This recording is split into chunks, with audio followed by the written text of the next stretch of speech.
Good morning, developers. If you are new to the channel, my name is Rob, and it is Algorithm Monday. We focus on coming up with better creative solutions with our code in our applications on Monday. And today that leads us to bubblesort. It is an oldie, but the absolute bedrock, I would say, of sorting algorithms, perhaps even algorithms. Getting started in that arena, this is the place that I always think of. And if you're brand new, you maybe have no idea even what a sorting algorithm is, much less bubblesort. You could be an accomplished developer. You've got several years maybe of JavaScript or Python or Java or C# or whatever, and you're self-taught. You never really brushed with any computer science concepts because you didn't need to. You have a sort method in whatever your language is.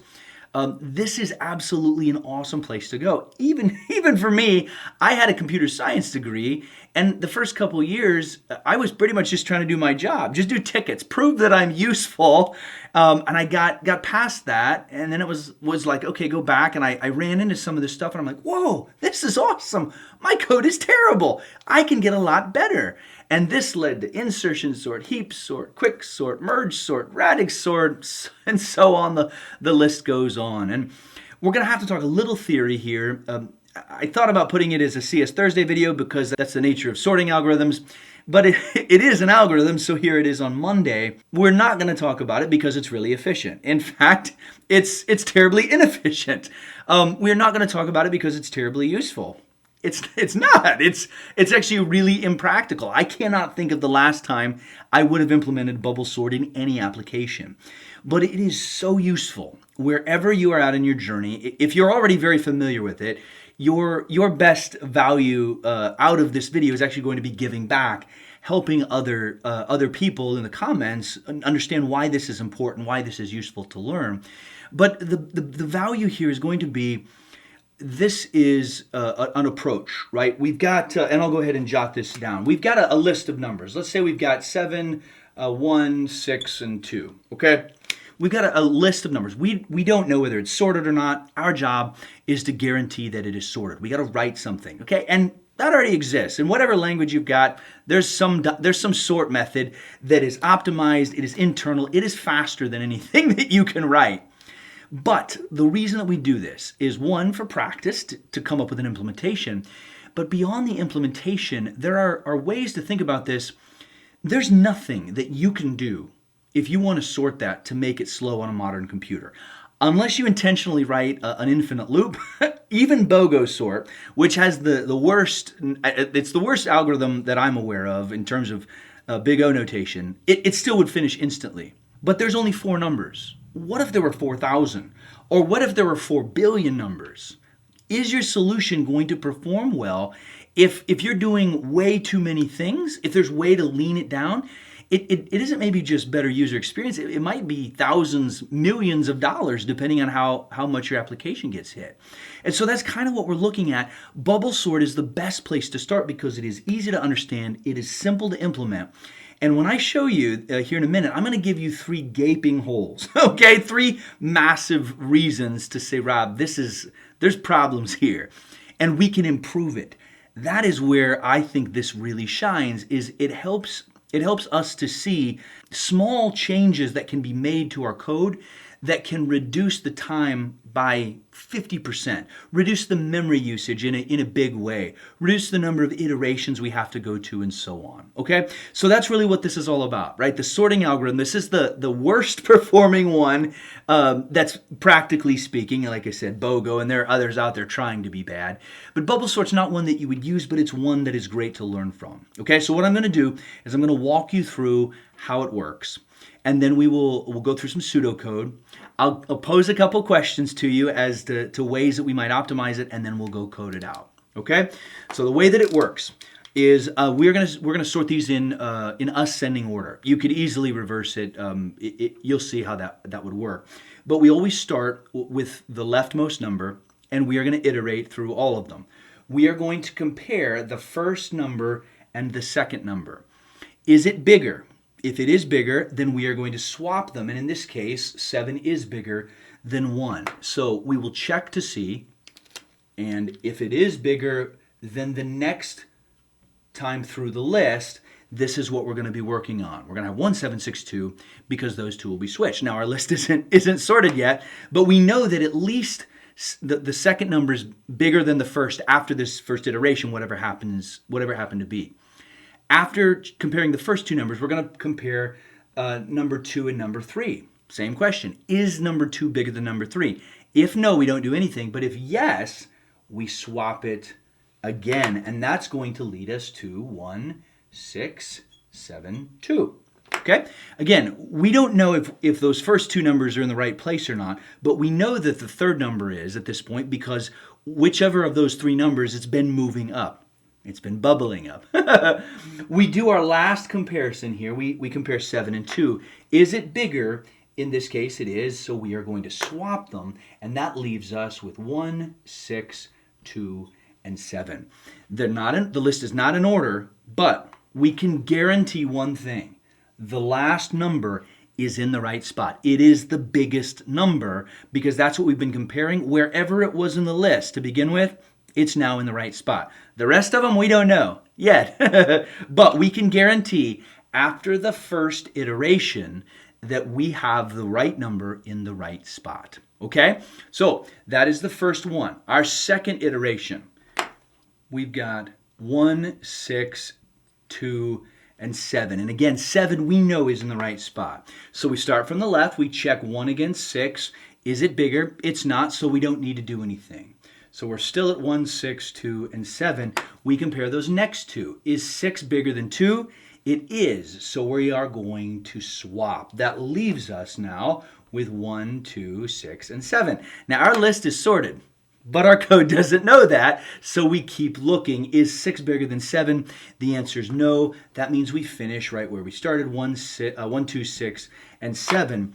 The second iteration through, we can guarantee these two numbers are in the correct spot. Okay, that's how bubble sort works. We're going to bubble up slowly. I am going to put underneath here our third iteration. It's going to be the same thing here, 1, 2, 6, and 7. I'll pick up the pace a little bit. We'll compare these.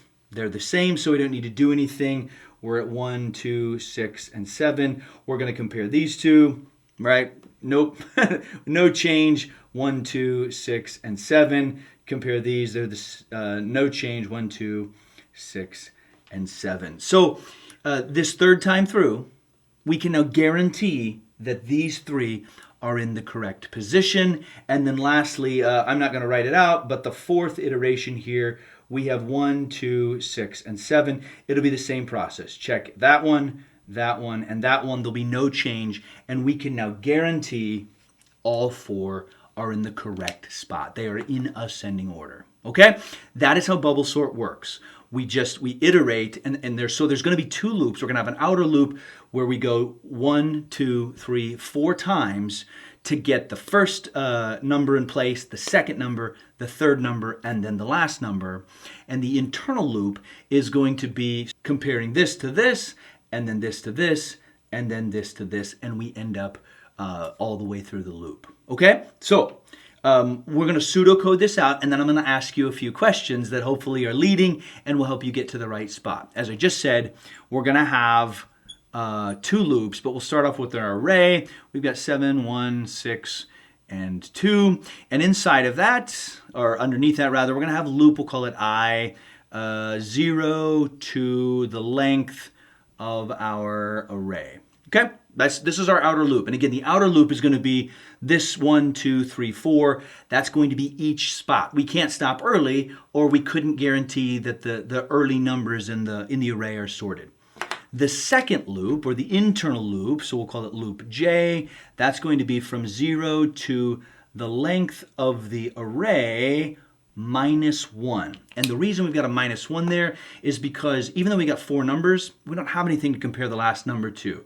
So 1 and 2 get compared, 2 and 3, 3 and 4, we don't have anything to compare 4 to, so this is always going to be 1 less than the array length. That won't make any difference on any computer, any size of list. If you have a list of 10 billion and 1 things, you only have to loop 10 billion times. That one time's not going to help, but what do we do inside of that loop? So here's our first loop, right? The inner loop is this, this, this, we're done. Second loop, this, this, this, and we're done. Third loop, you get the idea. Well, inside here, we're going to run an if statement, and we want to know if array j, because that's our inner loop, that's the inside part, if that's greater than our array j plus 1, if that is the case, then we are going to swap them. All right, that is an implementation of bubble sort. That's enough to get the job done. But as I said, there are 3 really big holes. Okay, before we go over in code, let me just throw them out to you quick, and you can consider it. If you want to try and come up with your own implementation, you can. Do you notice anything about our outer loop? So our last iteration of the outer loop. Anything we know that would be useful to reduce our workload. Okay, so this is thing 1.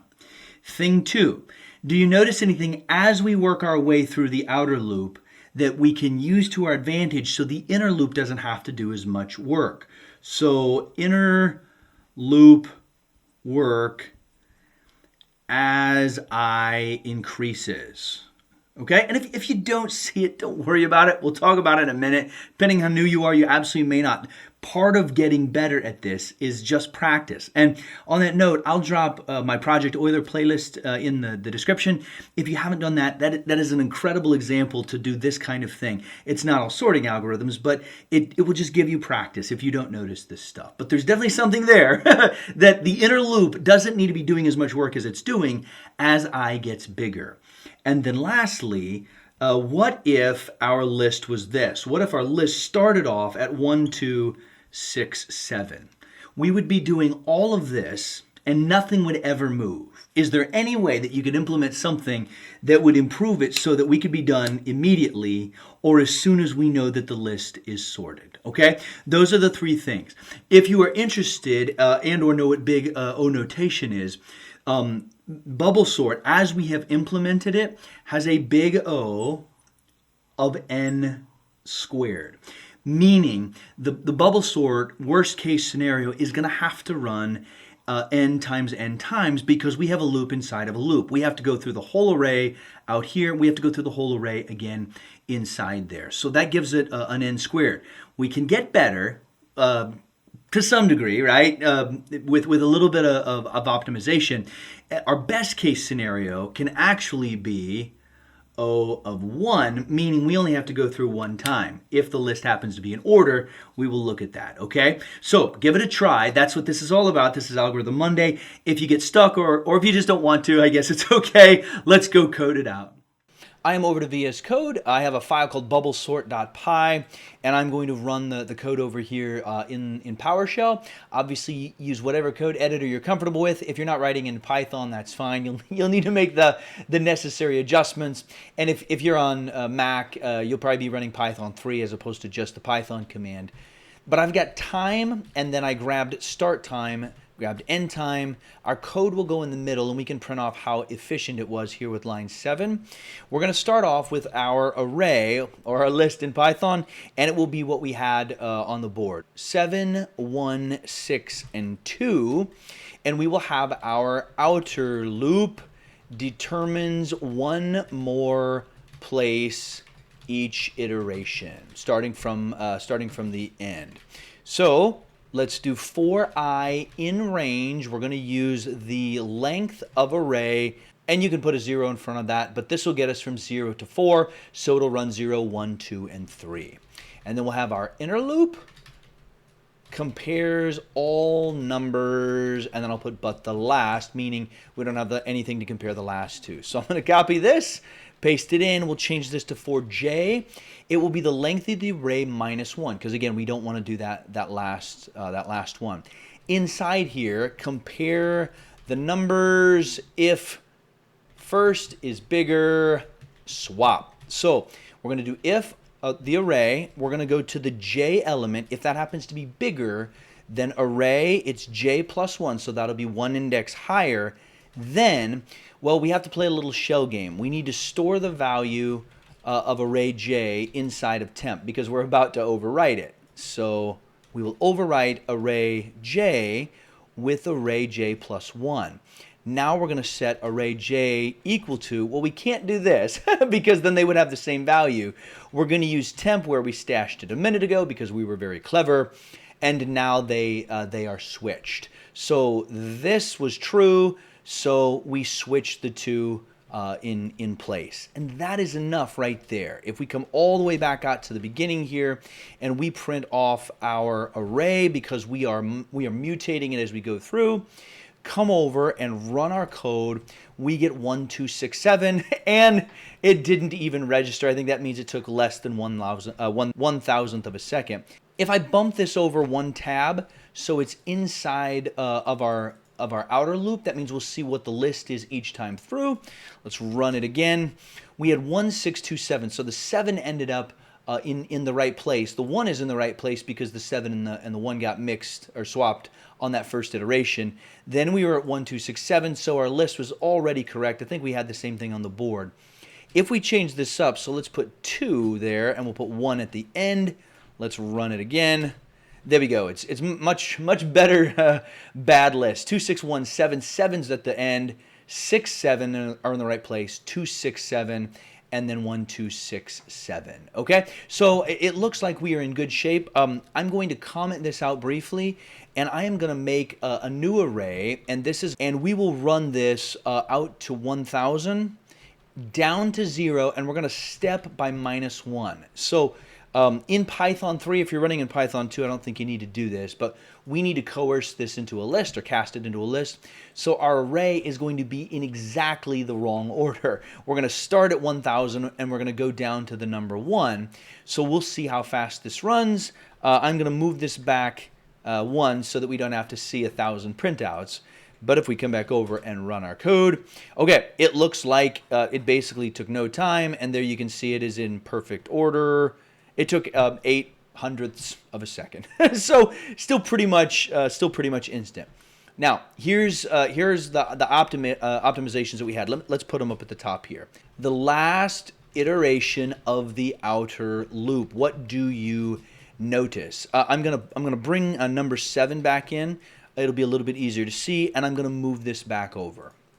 Okay, let's clear this out and run our code. This is the same as this. And I think you'll notice that that is always going to be the case. Now remember, the first time through, this is guaranteed to be in the right spot. Second time through, these are supposed to be in the right spot. Third time through, these will be in the right spot. There's only one left. So this one, we don't need to run the last time because there's nowhere for this to go. When we get to the array length -1, we don't need to do that one because we have already guaranteed these last 3, which means the very last element has to be in the right place. So that means up at the top here, we can do the length of the array -1. And I'll put that note here. -1 because the last number is in the right spot 1 iteration early because there's nowhere else for it to go. So let's see if that changes things at all. Well, we're already at 0. Let me bring our big one back in. I think we were 0.08 of a second before. That is certainly not going to help anything. Let me move this back over. I'm sorry you had to see that. Clear it out. There we go. Roughly the same amount of time. So it didn't make a big difference. Let's remove that one. Okay, I ran it again. So we're at 0.079. We run our code. It shaved a tiny bit off. Well, it looks like it's so short. It'll just depend on what my computer happens to be doing. So we've got it at -1. The second thing we were after. This is going to be a big one. Inner loop work as I increases. So coming back over here, let's go back to our short one so we can see it a little bit better here.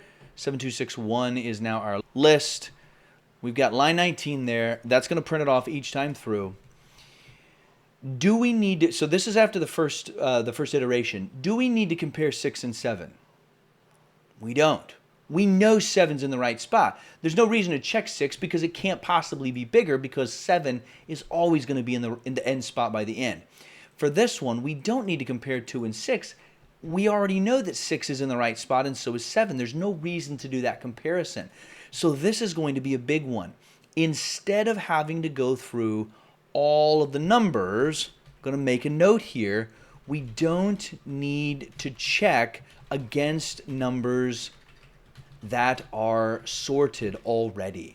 So we are going to go from -1, because we don't need to do the last one, minus I. So this means the first time through, I is going to be 0 because we're starting at 0. So that won't help us. we have to go all the way to the end. We have to make sure that we hit them all. Once we get to the first iteration and I is 1, we can go backwards where we don't need to do this comparison. We're already not going to compare this to anything because there isn't anything to compare it to. We don't have to do this one either because we've gone back 1. The next iteration is going to be 2. We don't need to compare any of those because they're already in place. Okay, so if we run our code again, it still finishes in the right order. Let's get our bigger list there of 1,000 numbers. Let me pull this back one, and let's hopefully shoot for better than where we were before. Okay, so half a second. We shaved a lot off. It is running significantly faster because we're doing a lot less iterations. Now, I'm going to turn this one around, copy this, get rid of it, and we are going to go through like that. We're just going to do 1,000 numbers. So this is going to be an in-order list. And if I run the code again, well, it doesn't take as long because it doesn't have to do any swapping, because this part right here is never true. But it still takes 1/4 of a second, and it shouldn't take any time because it's already in order. The way to do this is inside of our outer loop. We are going to make, let's call it did swap, and we'll set that false. And this thing's job, keep track of whether we do a swap. If not, we are done. That means down here, we've got did swap equals false. So we're assuming that we're not going to swap anything. If we ever do, swap, did swap equals true. So switch our bool, keep looping. So we can come down now, and outside of our for loop, we will check to see if not did swap. You could do it if did swap equals false. Either one is the same. We are going to break, and I'll make that note, stop looping. We are in order because this never happened. So if we run our code again, instead of that 1/4 second, it is down to 1,000th of a second. It has to run through at least one time. There we go, 2,000th. But it has to run through one time to find out if the list is in order. And if it is, it breaks out. So this is our best case. I'll add, there we go. We'll go out to 100,000, and I'm gonna get rid of our print state at the bottom because we don't care about that. Let's see how long that takes. 5,000ths of a second, because it's just however long it takes to go through the loop one time. Okay, those are our 3 optimizations. We did the last iteration of the outer loop. We were able to cut that one off. It saved a tiny bit of time. The inner loop, as I increases, that's this part right here. We can stop one number earlier every time through because we know that number is in the right place. We don't need to do a comparison. The last thing here that I didn't put in, if we don't swap, break out of the loop, and that is what our Boolean is doing right here. This is exactly the type of thing that will help you become a better programmer. If you can start to think, as this number gets bigger, if I run this up to 10 million and we run our code, it took a half a second, partly because my video software is running, but if we go back to this, and I were to bring this in, I don't really want to run it because it's going to take my computer a long time. But this is a perfectly out of order list, and it's going to take a really long time to run without any of our optimizations. It's going to be so much worse because every time through the loop, we have so much more work to do without this -I. Every time through, we have to do this one extra. And in that case, that's our worst case scenario. This is never going to happen, but you get the idea. Again, I will drop in some links to other sorting algorithms, and as well as to the Project Euler list. Those are great things to do. Thanks so much for watching. I will catch you next time on Algorithm Monday.